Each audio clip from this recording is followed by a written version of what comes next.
Con el inicio de la operación militar especial en Ucrania, que es como el gobierno ruso llama lo que es de hecho una invasión del territorio ucraniano, la sociedad en general, incluso la sociedad global, tuvo la oportunidad de observar algunos actores y algunos procesos que en general están fuera de su horizonte de atención y que son más bien materia de seguimiento y de estudio de especialistas en ciencias sociales, en ciencia política, relaciones internacionales en particular. Uno de los actores que más ha llamado la atención de los medios de comunicación internacionales, particularmente de origen occidental, es el grupo Wagner. El grupo Wagner es presentado de manera correcta como una compañía militar privada, nombre que define a un actor que no es nuevo y que tiene ya una larga historia, que es las fuerzas mercenarias en conflictos armados. El grupo Wagner, en este sentido, es tal vez uno de los actores que mejor ilustran un modelo para la comprensión de los conflictos internacionales actuales, que tiene ya algunos años de historia y que ha mostrado ser vigente y correcto para entender lo que pasa en el mundo. Y en este sentido valdría la pena hacer dos o tres señalamientos importantes para poder comprender qué es y de qué va el grupo Wagner, y también para poder tener una idea de la evolución que puede tener a lo largo del conflicto en Ucrania, ¿no? Una primera cosa que podríamos decir respecto del grupo Wagner es que en su calidad de fuerza mercenaria no es un actor atípico de los conflictos internacionales, sino que es un actor típico de los conflictos internacionales. Y no es nuevo, sino que históricamente ha tenido una presencia constante, si no es que permanente, en este tipo de dinámicas armadas. Y así, por ejemplo, si uno revisa la literatura clásica, tiene que Maquiavelo hace 500 años, en el siglo XV, ya refería la importancia de atender el tema de las fuerzas mercenarias en su obra El arte de la guerra y también un poco en El príncipe. Él defendía fervientemente la idea de que las ciudades-estado italianas debían tener fuerzas armadas regulares para la protección de la propia ciudad, del gobierno y de la población.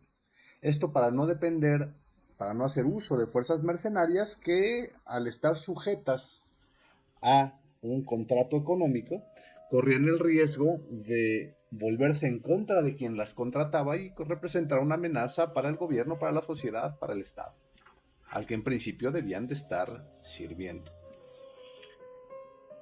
Entonces esto es lo primero que hay que saber, que las fuerzas mercenarias no son la excepción, sino que son la norma en los conflictos internacionales, no del mundo contemporáneo, sino al menos de la historia moderna, incluso más atrás. Es lo primero que habría que tener presente.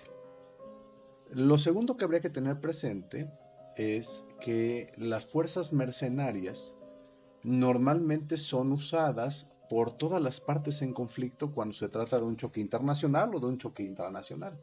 Y ahí, por ejemplo, podemos detectar, y esto es importante ponderarlo cuando uno observa las noticias, los sesgos en la cobertura mediática de la guerra en Ucrania. El sesgo aquí se ve no en lo que se dice, sino en lo que no se dice.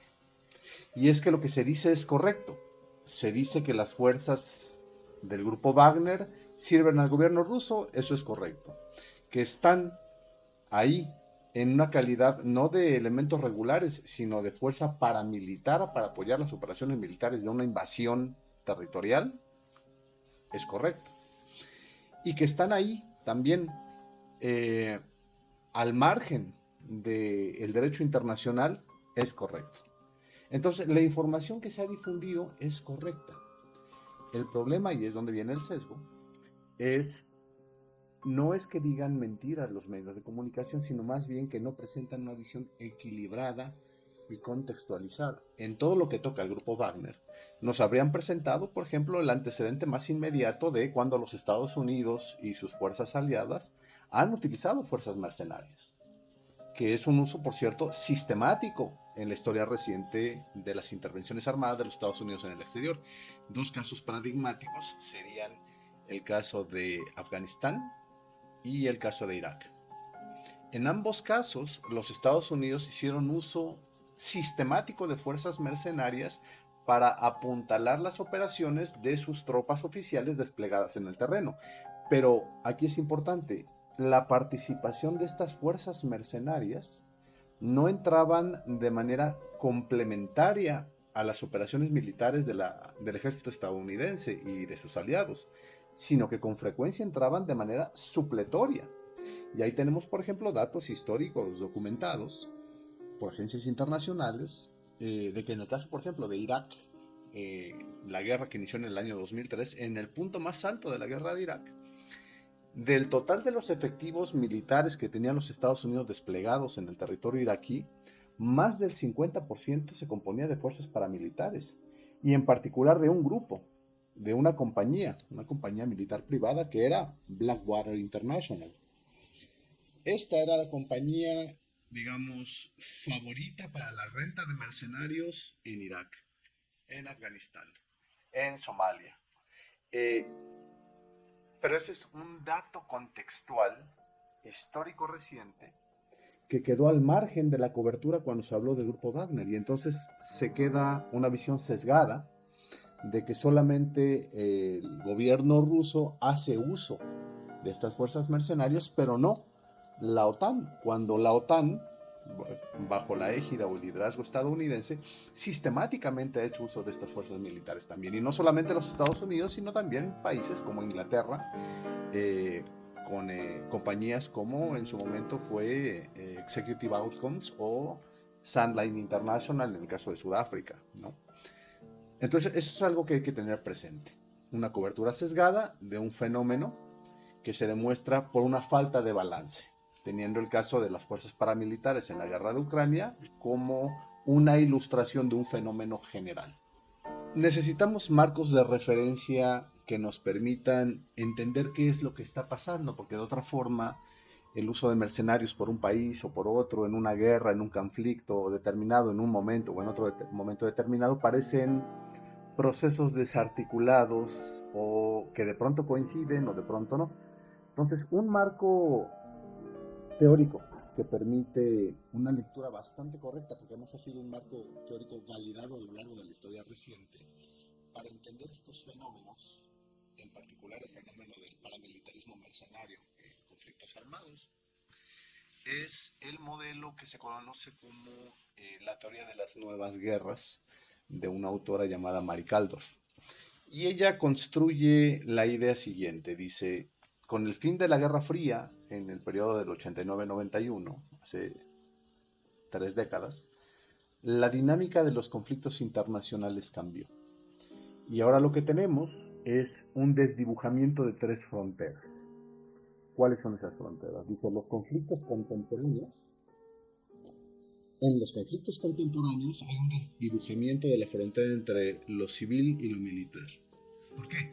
Porque ocurre que, por ejemplo, en las guerras, en la Segunda Guerra Mundial, en la Primera Guerra Mundial, las fuerzas que entraban en combate, las fuerzas que chocaban en el frente, tendían a ser fuerzas militares contra fuerzas militares, pero esa ya no es la realidad de los conflictos actuales. Lo que tenemos en la actualidad son choques armados entre fuerzas que en principio son militares profesionales contra fuerzas civiles, y eso se vio, por ejemplo, con las guerras yugoslavas en la década de los 90, y que ahora se ve también, por ejemplo, en la guerra de Ucrania, donde una buena cantidad de los efectivos que entran en combate en las trincheras o en las líneas de choque no son ejércitos regulares, sino son civiles armados combatiendo fuerzas militares o civiles armados combatiendo civiles armados, que sería la estructura básica de una guerra civil. Por eso es que es muy confuso lo que pasa ahora en Ucrania, ¿no? Entonces hay un desdibujamiento de la frontera cívico-militar. Un segundo desdibujamiento, y aquí es donde cobra mucha relevancia el grupo Wagner como un actor en el área de conflicto, es un desdibujamiento de la frontera entre lo gubernamental y lo civil. El solo hecho de utilizar fuerzas paramilitares o fuerzas mercenarias habla de la participación de civiles organizados al margen del Estado, cumpliendo tareas, si no complementarias, supletorias, que deberían estar a cargo de fuerzas armadas estatales. Entonces lo que tenemos es, por una parte, el desdibujamiento de la frontera cívico-militar, pero también el desdibujamiento de la frontera gubernamental civil o público-privado. Y así, por ejemplo, es con Wagner, con el grupo Wagner, con que se puede ejemplificar esta dinámica de la privatización de la guerra. Las guerras, históricamente se dice, una frase muy socorrida, que las guerras son negocio. Sí, pero si hay un momento en el que ese negocio es particularmente grande, es hoy en día. ¿Por qué? Porque gran parte de los efectivos en el terreno, de la infraestructura, del equipamiento y de los servicios que requiere un choque armado están siendo proporcionados por privados, no por las fuerzas ni por las estructuras del gobierno. Entonces hay un desdibujamiento público-privado también que se aúna al desdibujamiento cívico-militar. Y la tercera característica que es propia de los conflictos armados contemporáneos y que también se ve de manera fehaciente en lo que está ocurriendo en la guerra en Ucrania, en la que quienes padecen los choques o la violencia de forma directa son más personas civiles que personal militar. Y en esa medida, las violaciones, por ejemplo, a los derechos humanos de los civiles en las áreas de conflicto, o las violaciones sistemáticas al derecho internacional humanitario, que es lo que se conoce como las leyes de la guerra, ya no son la excepción, sino que son la norma de los conflictos contemporáneos. Y esto ocurre porque actores privados, armados, están teniendo acciones en el campo en un marco de cierta confusión legal. El grupo Wagner, como fuerza paramilitar, está sujeta exactamente a qué legislación. A la legislación ucraniana, que es la propia del teatro de combate, o a la legislación rusa, porque es al gobierno ruso al que sirven, o está sujeta al derecho internacional, o está sujeta al derecho internacional humanitario, a las leyes de la guerra. Depende a quién se le pregunte la respuesta que uno recibe. Entonces hay una cierta ambigüedad jurídica que permite amplios márgenes de acción a estas fuerzas irregulares que entran como actores privados al servicio de agendas públicas y que siempre existe la posibilidad de que sean abandonadas en el camino. Una fuerza paramilitar, una fuerza mercenaria cometa una atrocidad, el gobierno que la contrata puede decir, bueno, no es parte de mis fuerzas armadas regulares, yo no me puedo responsabilizar de sus acciones. Estas son características propias de los conflictos contemporáneos. Wagner, es un ejemplo ilustrativo, contemporáneo, moderno, actual, del modo en el que operan las fuerzas mercenarias en Europa oriental en este caso, pero también en muchos otros puntos de la geografía, en África, por ejemplo, en la República Democrática del Congo, en Costa de Marfil o en América Latina, en el caso de Colombia o México. Es esta información, estos son los modelos de entendimiento y estos son datos de contexto que hay que tener presentes cuando uno aborda fenómenos como el de, o actores mejor dicho, como el de el grupo Wagner, en crisis como la ucraniana, en conflictos internacionales como el que estamos experimentando en estos días.